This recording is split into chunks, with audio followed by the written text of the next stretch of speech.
ഇന്ന് സ്കൂളിലേക്ക് മോള് കൊണ്ടുപോയത് ചോറും പരിപ്പ് കറിയും മുട്ട പൊരിച്ചതാണ്. അപ്പോൾ മുട്ട പൊരിച്ച മാത്രം കഴിച്ചിട്ട് പരിപ്പ് കറിയും ചോറും അതുപോലെ തിരിച്ച് കൊണ്ടുവരുമെന്ന് എനിക്കറിയാം കേട്ടോ. അതുകൊണ്ട് തന്നെ മോള് സ്കൂളിട്ട് വരുമ്പോഴേക്ക് ഞാൻ എന്തെങ്കിലും ഉണ്ടാക്കി വെക്കാൻ ഉണ്ടാക്കുന്നത് തക്കാളി ചോറാണ് കേട്ടോ. അതാകുമ്പോൾ നല്ല ഇഷ്ടമാണ്.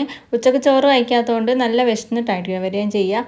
അപ്പോൾ ഞാനെന്താ ഉള്ളിയും തക്കാളിയൊക്കെ വാട്ടി കുക്കറിൽ പട്ടയും ഗ്രാമ്പും എല്ലാം ഇട്ടിട്ടുണ്ട്. പിന്നെ അതിലേക്ക് അരിയും കൂടെ ഇട്ടിട്ട് ഒരു 1-1.5 ഗ്ലാസ്സോ അത്രയും മാത്രമേ എടുത്തിട്ടുള്ളേ. പൊടികളൊക്കെ ചേർത്തിട്ടാണ് ഞാൻ അരി അതിലേക്ക് ഇട്ട് കണ്ട് ഒന്ന് ഇളക്കിയിട്ടുണ്ട് കേട്ടോ. പിന്നെ കുറച്ച് മല്ലിച്ചപ്പ് ഉണ്ടായിരുന്നു, അതും കൂടെ മുറിച്ച് അതിലേക്ക് ഇട്ട് വെള്ളം കൂടെ ഒഴിച്ച് കൊടുത്തിട്ടോ. അപ്പോൾ തക്കാളി ചോറ് ഇത്രയേ ഉള്ളൂ കേട്ടോ പരിപാടി. ഒരു 4-5 വിസിൽ അടുപ്പിക്കുന്നത് നല്ലതാണ്. നന്നായിട്ട് വെന്തിട്ടുണ്ട്, നല്ല ടേസ്റ്റാണ് ആ ചൂടോടൊക്കെ കഴിക്കാൻ വേണ്ടിയിട്ട്.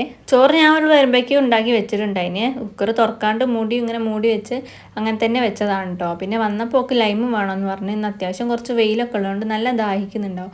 അപ്പം ഞാനിതാ ലൈമും കൂടെ അടിച്ചു കൊടുക്കുന്നുണ്ടേ. ഒരു ദിവസം ഞാൻ വീട്ടിൽ പോയപ്പോൾ ഞാനും അനിയത്തിയും മോളും കൂടെ ഇങ്ങനെ ഉണ്ടാക്കി കഴിച്ചിട്ടുണ്ടായിരുന്നു കേട്ടോ. അപ്പോൾ വാഴൻ്റെ ഇലയിലായിരുന്നു കഴിച്ചത്.